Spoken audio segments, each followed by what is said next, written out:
रिया और दिया के चेहरों पर थोड़ी राहत दिखाई देने लगी।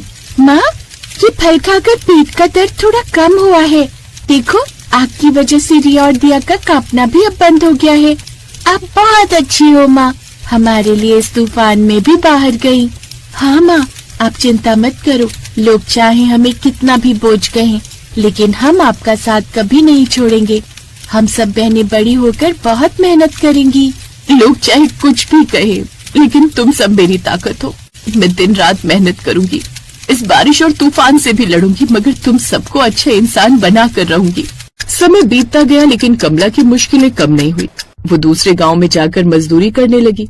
बारिश आते ही उनकी झोपड़ी टपकने लगती।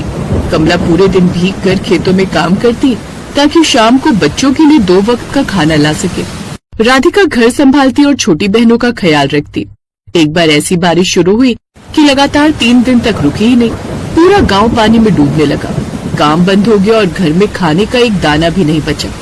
सातों बेटियां भूख से तड़प रही थीं।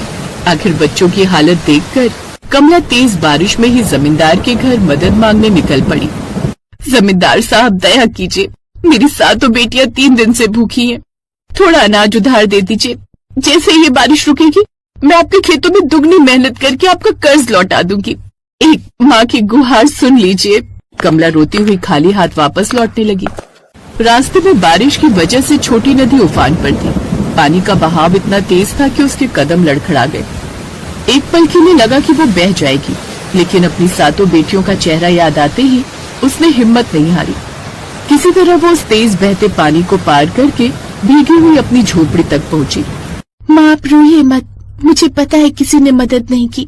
आप हमारे लिए अपनी जान जोखिम में डालकर इस बाढ़ के पानी को पार करके आई। हमारे लिए यही बहुत है। अब मैं भी आपके साथ काम पर चलूंगी। हम सब मिलकर अपना घर संभालेंगे और अपनी छोटी बहनों को पढ़ाएंगे भी। हम साबित कर देंगे कि बेटियां बोझ नहीं होती। राधिका की ये हिम्मत भरी बात सुनकर कमला के आंसू बह निकले और उसने अपनी सातों बेटियों को गले से लगा लिया। उस टूटी झोपड़ी की छत से बारिश का पानी अब भी टपक रहा था। बाहर तूफान अब भी गरज रहा था, लेकिन माँ बेटी के हौसले और उनकी कनेक्टिविटी अब उस आफत की बारिश से कहीं ज्यादा मजबूत